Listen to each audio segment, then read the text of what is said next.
Bladesmiths, welcome to the Forge. Every bladesmith has a favorite knife. Gentlemen, I have here a dagger, a kukri, a karambit, a coffin-handle bowie, and a jambia. You will need to choose a blade style and combine it with a different knife's handle in order to create your own mashup blade. Good luck. Your 3 hour starts now. Combining two different blades into one, you really have to think about it, because some of them may look cool on paper, but it's not gonna really blend well unless you really look into the details. I'm looking at these knives, and in the back of my mind is Jay Nielsen swinging as hard as he can on a deer antler. The blades have to be good for an antler chop. It has to be good for a fish slice. That's a lot of different iterations. I decide I'm gonna go with the kukri blade because I think it's best designed for the challenge. And I think it'll marry up with that coffin handle. That's a winner. We've got a coffin handle kukri over here at events as well. I settle on the Bowie knife blade, which is just tried and true blade, and that karambit style handle. It's got a good feel to it when it's in the hand. It's got a nice curve to it, and I'm thinking that's gonna work for me.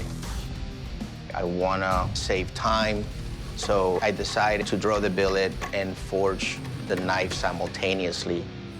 Big BLU is a beast. I need one of those in my shop. Now that they're into the shaping phase, Big BLU can quickly taco your metal, just pop it flat. Ooh. Big BLU's got a lot of control, and he gets away from me, and he crushes my tip.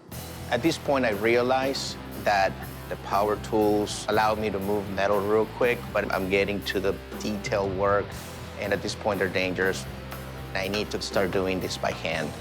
I hope that crush tip is not an issue. Heat, beat, repeat. I'm done pressing that steel down to a workable size. So as I'm shaping this knife, I'm working on the blade first, but with the Bowie, a lot of times you're gonna put a guard on there and maybe a hidden tang or maybe a coffin tang. So I'm keeping in the back of my head that, hey, this handle's gonna be different than what a Bowie calls for. Casey's Bowie is starting to also take shape. Yeah, I'm really liking the way his Bowie style blade is coming out, but I'm really worried about that karambit handle, especially for the antler chop. So I'm trying to put the bend on this with my hammer, and it's not working really well. A kukri without the bend is not a kukri. That's the defining factor of a kukri. So I need to figure out how to put the bend in now. We got Sean on the horn of the anvil, really trying to knock that belly, that inside curve, into the coffin handle kukri. That's the way I shape kukris. I've seen where people bang it over the horn, and gravity will naturally put that bend in. And it bent down, right like I thought.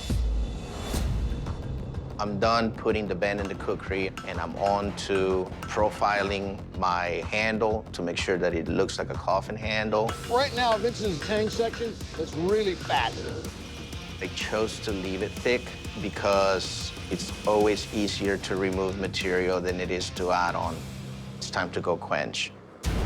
Vince just quenched his blade. It looked like it was a good temperature. The handle wasn't heated up at all. I have no cracks, no warp, and I have a hard blade. I know in great shape. We did the same thing, bro. Yeah, buddy.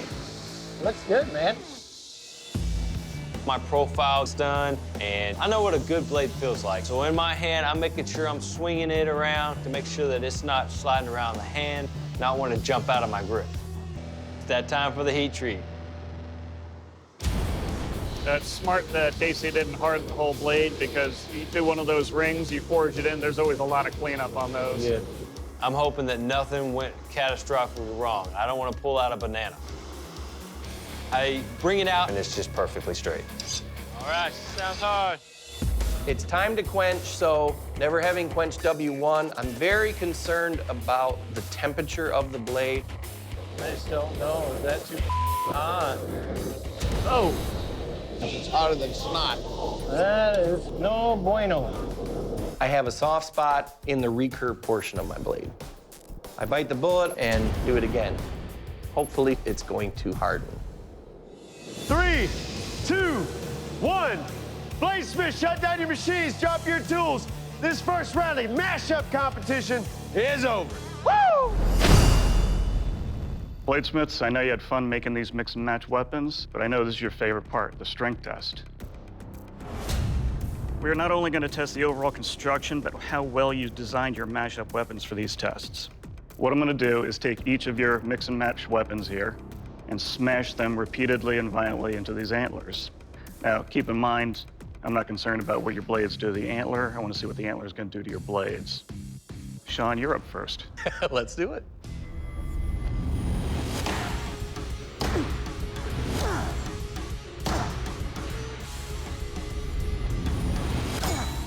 Oh, watch out.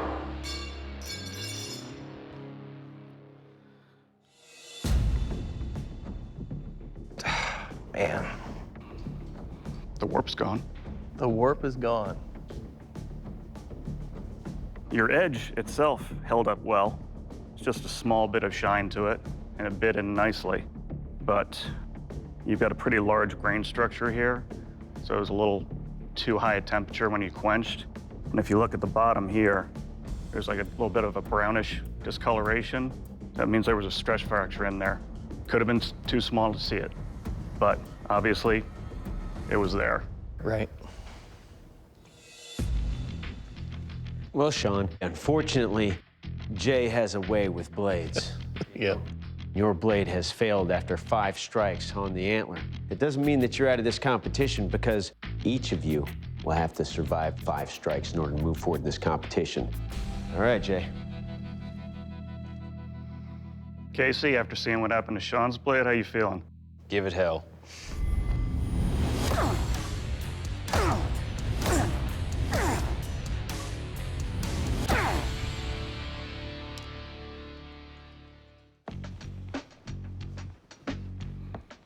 All right, Casey, it looks like your karambit buoy mashup survived.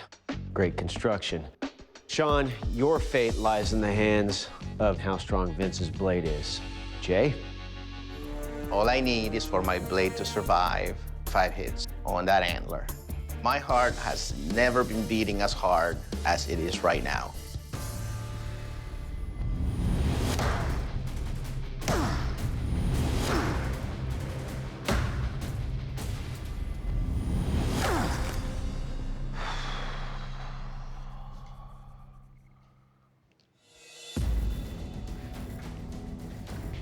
Well, Vince, 5 successful strikes on the antler pushes you forward in this competition, and unfortunately pushes you out of the competition. Sean, please exit the forge. My goal coming here, A, don't blow the place up, check, and B, don't be the first guy that gets sent home. So I did what I came here to do. Anything else was gonna be icing on the cake for me. You have to do something you love, and I still love it, and I'm gonna go home and make more blades as soon as I get there.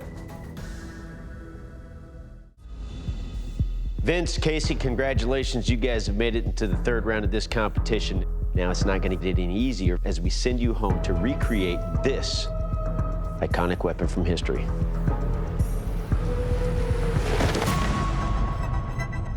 The Jian. Good luck, gents. We'll see you in 4 days. It's day 1. I'm here in Mount Airy, Maryland, getting ready to build the Jian Sword. Here we go. Guess how quick? I've decided to use 80 CRV2. It's gonna give it additional toughness, more springiness. Start at the tip and work my way back. I have never made anything as long as a Jian sword, so this is completely new territory. Well, that's not good. So I gotta bend as I forge a blade. I keep having this little ghost visiting and kinking the blade. I'm gonna get it straightened. Not quite. All right, so I think I'm okay. Today was pretty good, actually. Got blade more or less profiled, and so far it looks pretty good. I need a shower. A cold beer would not hurt. So it's day 1. I'm back in Oklahoma. I'm ready to get started on this Jian Sword. I'm gonna go prep my steel. I'm gonna try to spice it up a bit with a little Damascus. I'm doing 1084 and 15 and 20. I figured that would look cool. Low layer with a twist. Whoa, that's good. I've got this thing drawn out, and as you twist it, it cools it even faster. And the more it cools down, the harder it is to twist. So you don't want to fight it. When it tells you to stop, you want to stop. I don't want to risk it. If it gets too cold, you can induce stress fractures. I'm looking good. Got that twist in there, and now I've got to square it back up and draw it out. It's looking good, I think. Today's day 2. Got a good night's sleep. Hopefully, I get to quench by the end of the day. Just trying to get the bevels established. I think that's pretty good. So I finished all my bevels, and I'm ready to quench. I'm trying to hurry up in here. We have thunderstorms coming. With the rain, it can cause all the oil to splatter out, and I will end up burned. So I really need to get this done. Here goes nothing. So I get the blade to temperature, and I pull the blade out, and it's got a slight warp. I'm trying to correct it while the blade is still hot. Hands are on fire, but we got a straight blade. I feel excited. Yes. And I know I have a good chance of winning this thing. Perfect timing. So it's the beginning of day 3. Got the guard on, I've got the handle where I want it. I got to get this pommel on there, so I'm going to grab this tang down.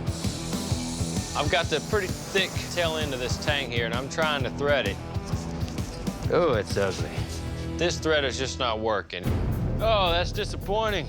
So I go back to the grinder and grind it down to the next size threader. It's too thin. So I've got this dinky threaded tang here. Cut that tang right off. This might cost me 10 grand. Now that there's nothing left to thread, I've got to fit a bolt into this position. Here goes the welding. All right, we'll see how that works. Today's day 4, and we're going to put the last few things together. So right now, I'm just tool blacking this. I chose to do gun black for the guard. Pretty happy with it. And then I'm on to polishing and sharpening the blade. Really have to be careful now because this is sharp. So I put the whole thing together, and I noticed that it's a little too big. We are just over 3 pounds. I'm shooting for under 3 pounds total weight. I start shrinking my pommel. I know I have too much metal. It's too heavy, it's too big. That reduced about 1/4 of its weight. Now I just gotta put it together. Here goes nothing. Now that everything is together, it's finally done. It's day 4, and I'm ready to start getting this sword together. It's looking like a sword, man. I'm gonna finalize the edge. Haven't done really any double-edged swords, actually, so a little bit challenging because now you got 2 blades that could cut you. So I'm taking it nice and slow, real calm and collected. The sacrifices we make for our art. So once I get everything assembled, I'm gonna take this thing out here and swing it around and see what I can cut up with it.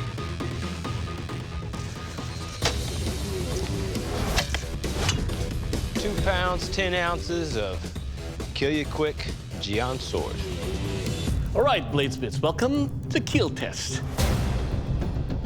Now, your Jian swords look beautiful, but are they deadly? Well, to find that out, I will take your weapon and do some slashes and thrusts on this ballistic dummy. Vince, you're up first. You ready? Gabriel. I always wanted to hear Doug say it will kill, so the anticipation is just killing me. I want to see him get through the test and see what he does.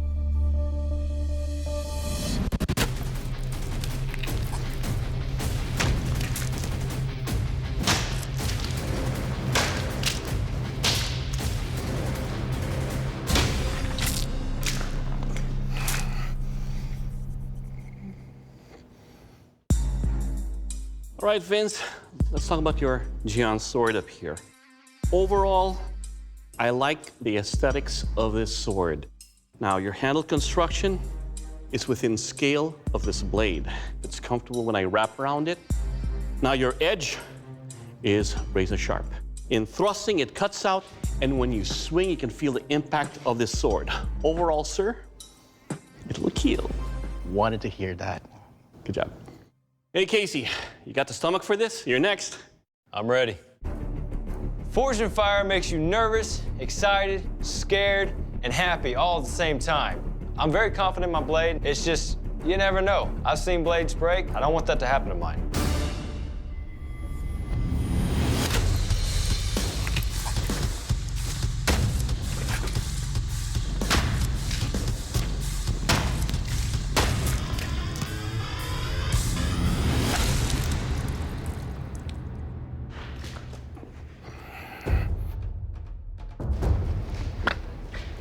right, Casey, let's talk about your Jian Sword here. First up, I like the lines that you have with your sword here and the Damascus pattern. I can appreciate that.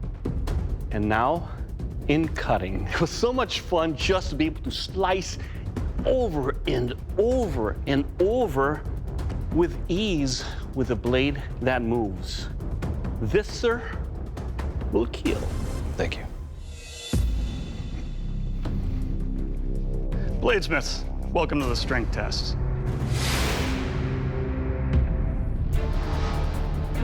Now, to test the edge holding ability of your blades and the overall strength and construction, I'm gonna take each of your swords and smash them repeatedly into these heavy pots.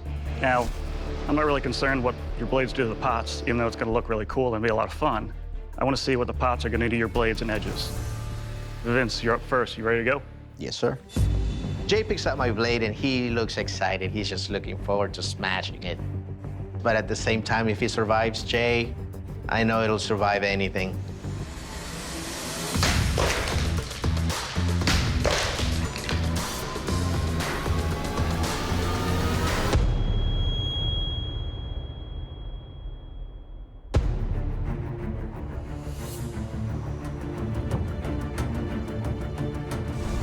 Oh, Vince, I gotta tell you, it's a great blade. I mean, where I was striking is still sharp, still straight and true. But the problem is, doing your pommel, your threads here didn't go very far through. So, pommel broke loose. Bit of a problem. Vince, your blade has suffered a catastrophic failure after 3 shots on the pots. A pommel is critical to a one-handed weapons retention, but that doesn't mean that this competition is over. Casey, these are some pretty strong terracotta pots, and you'll have to survive 3 pot shots to make it out of here. I feel ready. All right, Jay, you ready? If the pots can knock off the pommel, they could do anything. It all comes down to this. I've got a little bit of knots in my stomach. We'll see what happens.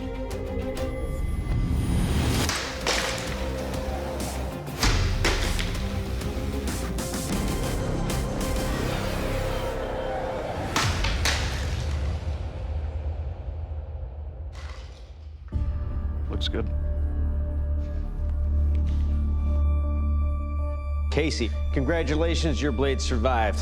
Vince, unfortunately, you cannot continue testing. Please exit the forge.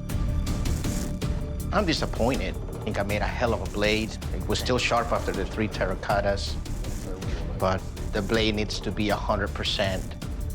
Mine was 98%, and it failed. Congratulations. Good job, brother. Thank you. Put up a hell of a fight. This is bringing me one step closer to continue to achieve my dreams, and I wouldn't change a thing. Casey, congratulations. You are the Forged in Fire champion, and that's a title that comes with a check for 10,000 big ones, buddy. Congratulations. Thank you. The deed is done, and I won. Great steel and a great job on the handle, too. I've proven to myself that I can make a damn good blade. For me, that's nothing better.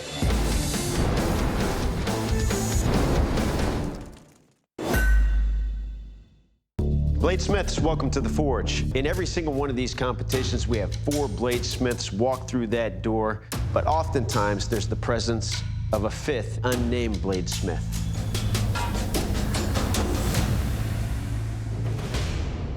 Big Blue.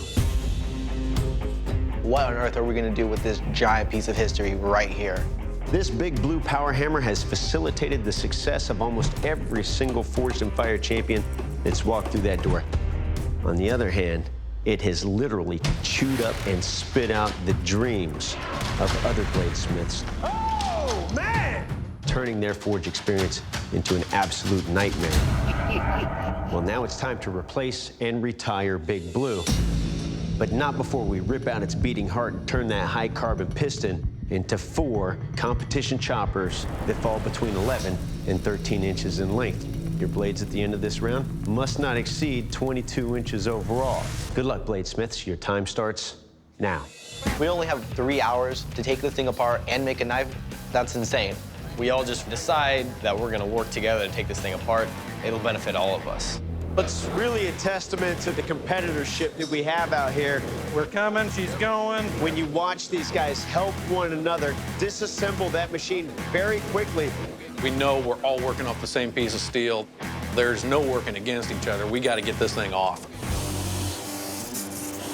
We all have an even amount of steel to make a knife to meet parameters. That's about a 1 3/8 inch shaft.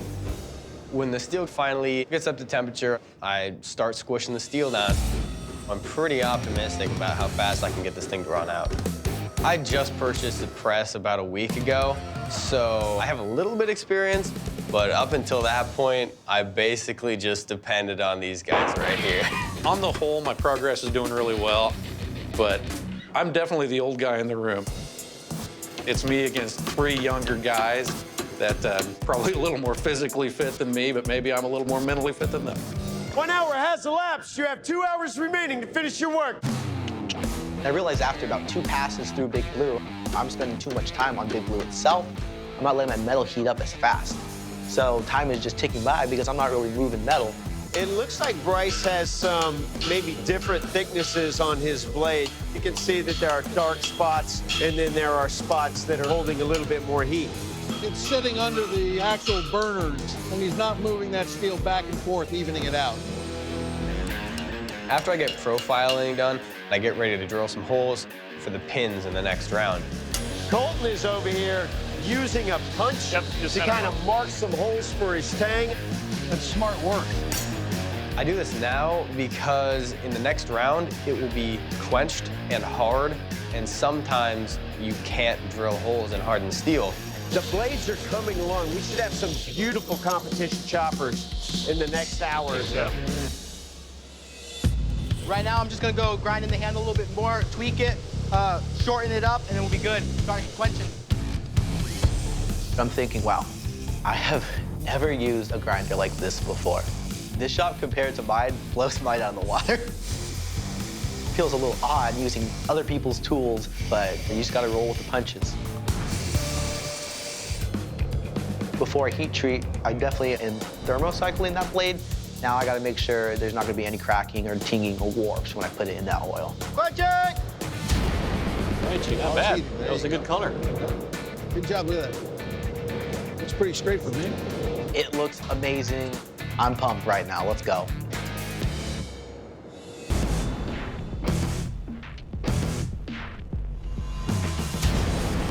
Over here, we've got a quench out of Colton. I'm feeling pretty good with this quench. 5, 4, 3, 2, 1. Bladesmiths, shut down your machines. Drop your tools. This first round of competition is over. Bladesmiths, welcome to our strength test, the bamboo chop. Now, this tough, springy material is not only going to test the edge of your blades, but it's also going to test the overall construction of your knife. This is going to be a lot of fun, at least for me. And Colton, you're up first. How you feeling? Good. Good? I feel good too. Let's go. I know Jay hits really, really hard. So I'm a little nervous that the amount of force he's gonna put into that might make the blade just snap in half when he hits the bamboo.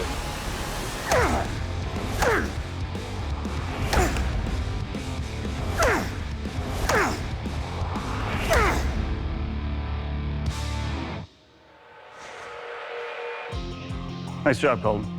Edge held up well. You fixed that little warp, so everything stayed lined up.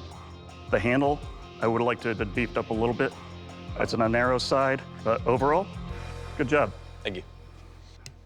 Hey, Bryce, how you doing? Doing good. You gonna make Big BLU proud? I am. Let's see. As soon as Jay grabs my blade, I'm just like, wow. I'm worried my blade's a little bit thin, so I'm hoping that it doesn't crack or splinter off.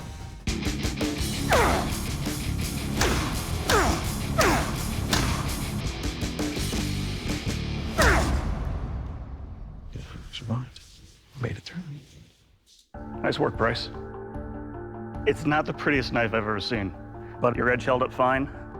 Your handle, a little bit long, kind of simple, but overall, good job. Thank you. And then there was Craig. How you feeling, bud? I'm feeling good. I'm ready to go. All right, well, let's see how your knife feels. Let's do it. As I watch the other tests going on, I'm just kind of getting more amped up. I'm ready for it. but you cannot make those butterflies settle down.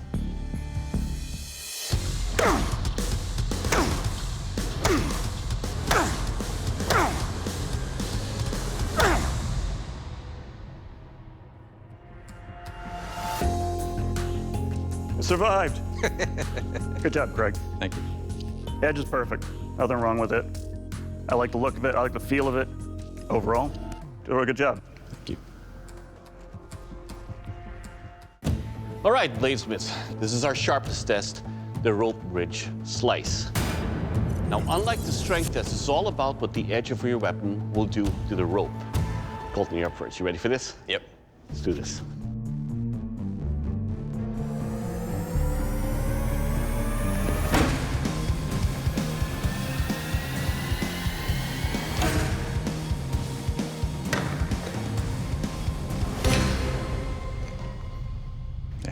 Good cut, man. Cut. All right, Colton, let's talk about your chopper here.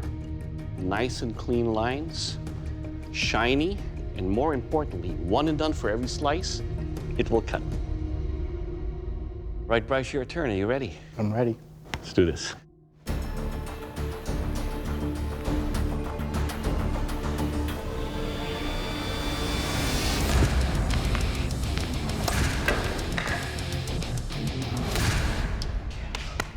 Good job.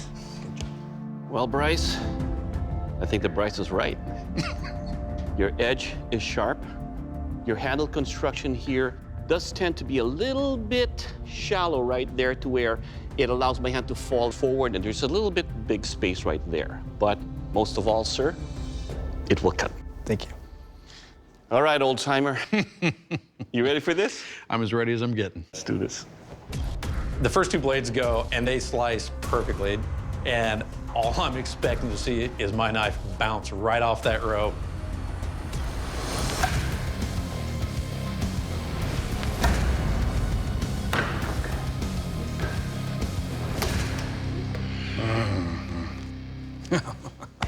All right, Craig, what is there not to like?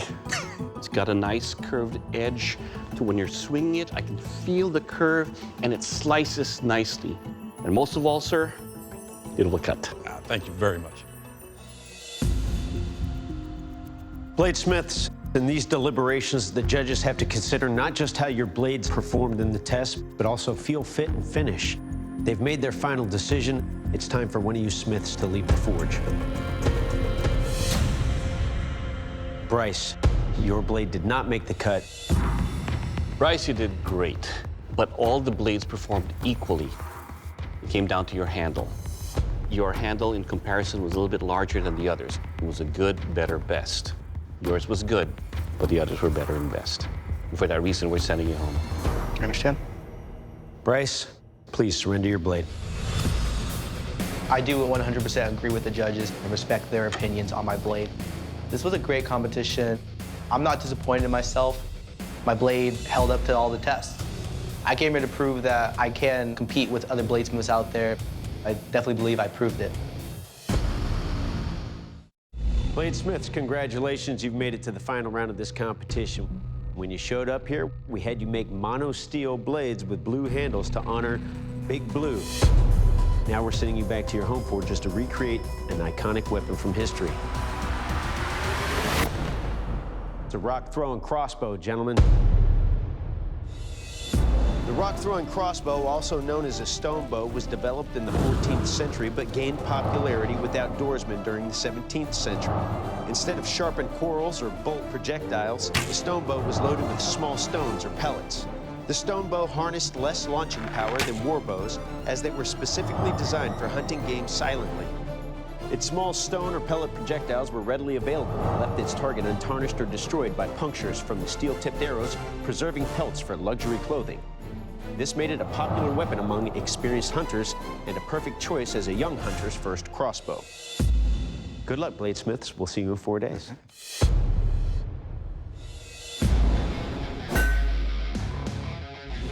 Craig Miller. I've been working with my hands for my entire life. I make everything. I've built my own cameras. I built a vending machine when I was 5 years old. So this is just the next step along the line.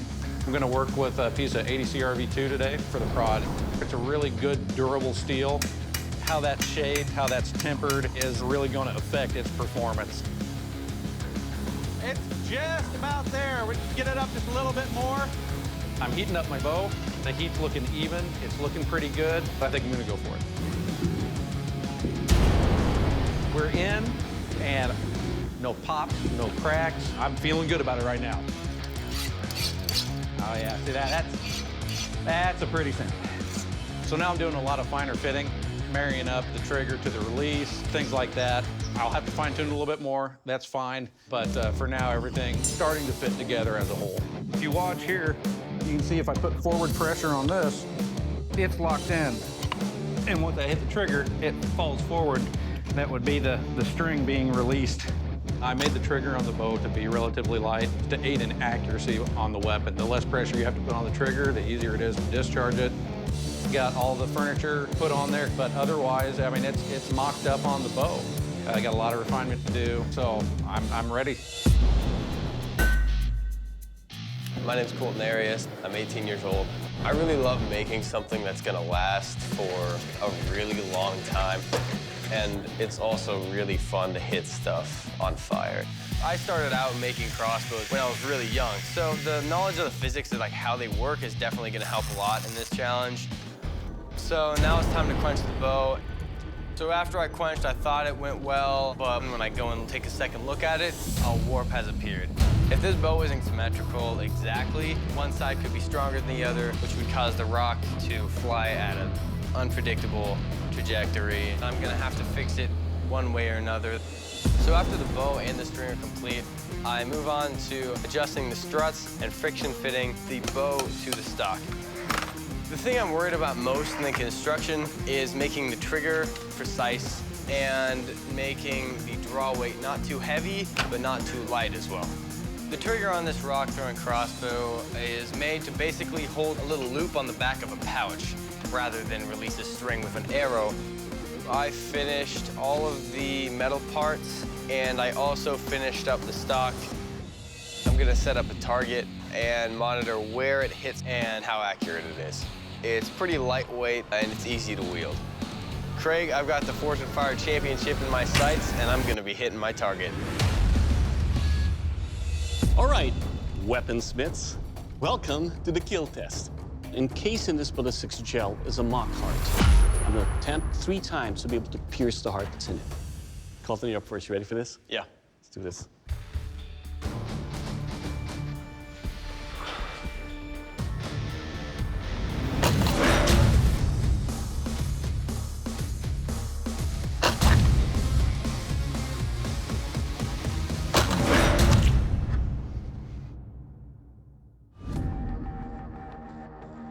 All right, Colton, let's talk about your rock-throwing crossbow.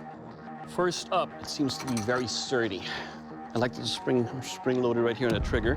It's got a nice weight to it. Now, it was easy to autocorrect. After the first shot, pretty much sighted it right on straight dead center. Both times with the shots in there, it didn't penetrate into the heart, but hit the target right in front of the heart. Overall, sir, this should kill. All right, Craig, it's your turn. Are you ready, sir? Yes, I am.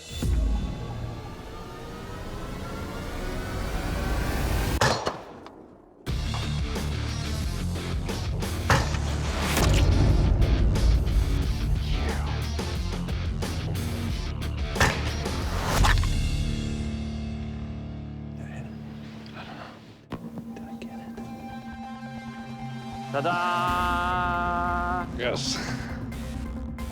All right, Craig, so it's definitely a more powerful crossbow that you have here. The thing about this is that the sights that you have on there is dead center. After the first shot, aimed a little bit low, adjusted for it, it's dead on center. The second one, ricocheted to the side of the heart, and then the third one, it went to the heart. Your weapon, sir, will kill. Yeah, it will.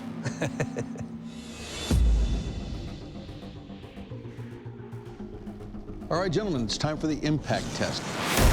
To test your bows, I'll be firing them into our tempered glass here. The idea, of course, is to shatter that glass. Colton, you're up. Are you ready? Do it.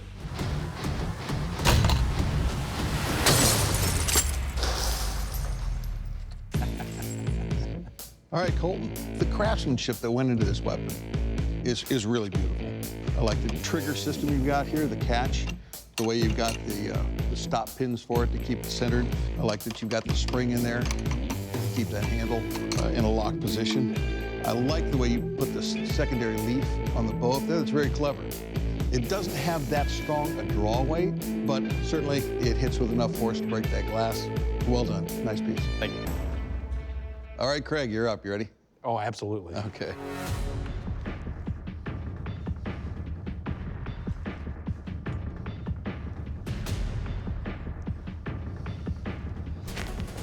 Oh, he did.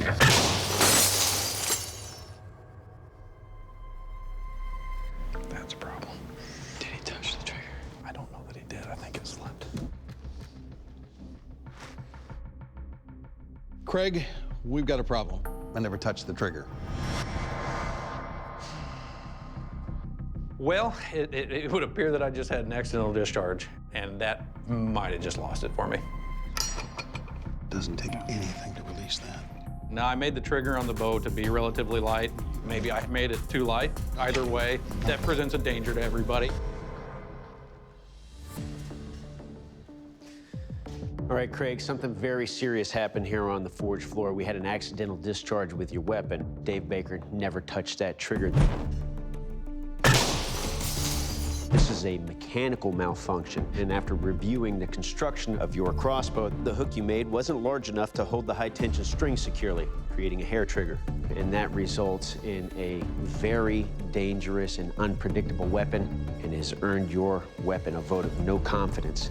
And for that reason, we cannot continue testing. I'd like to invite you to shake my hand, shake the judges' hands, and please leave the forge. I took a calculated risk to aid in accuracy, and it turned around and bit me. I've never made a stone-throwing crossbow before, so I don't have any regrets. I still won. I just not getting paid for it. Colton, strength and power matter when we talk about any weapon, but so do precision manufacturing and safety. You, sir, are the Forged and Fired champion, and that's a title that comes with a check for $10,000. Good job, brother. How do you feel right now? Amazing, I can't believe it. Well, congratulations, my friend. Come shake our hands. Definitely not the way I would want to win, but if you make a weapon that shoots when you're not trying to shoot it, it's not very safe to use. I just won Forged and Fire, and honestly, it's just now sinking in. It's kind of hard to believe this is a dream come true for me.